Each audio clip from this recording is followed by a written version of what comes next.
Daka jingthmu ban Pynjanai ka Rukom Treikam jong ka tnat pule puthi ha ka jylla myntri rangbah ka jylla conrad Sangma mynta ka sngi ka tarik nailar ula Plie Paidbah ka Ophis Treikam jong ka Meghalaya State Education Commission ha ka jingiadonlang myntri ka tnat pule puthi Rakkam Sangma pat ki dkhot jong ka commission Haba kren ha ka jingialang myntri rangbah ula pynpaw ki jingeh kiba ka tnat ka kynduh man ka por pat ka thong hakhmat jong ka commission kalong Plie Paidbah ban pynpaw shushu ka tnat pule puthi ha ka jylla As you're aware that the cabinet had decided for the formation of the Education Commission, and the main purpose was really to look into the entire overall restructuring and reformation of the education sector as a whole.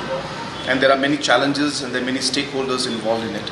And hence a commission would be able to do justice by being able to get into the nitty-gritties of the challenges that are faced in the education sector, and be able to take concerns of all the stakeholders and come out with positive suggestions, practical suggestions, balanced suggestions on how we could really do a phase-wise manner or transition-based manner of transformation of the education sector. So that's really what the purpose is, and the commission has been formed, and I'm very happy that today the first meeting of the commission was formally held and was inaugurated in one way. And just after the inaugural meeting, they will be sitting for the first official meeting.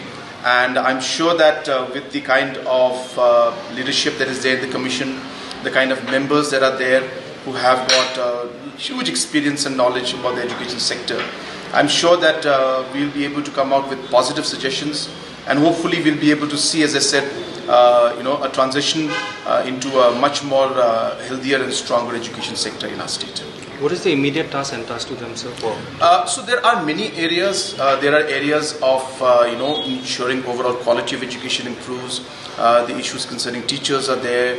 The issues concerning the rationalization of teachers and schools. Then obviously looking at the quality factor, the overall aspects of how technology can be implemented. And so it's a very wide scope of reference, and therefore it incorporates almost every aspect of education sector.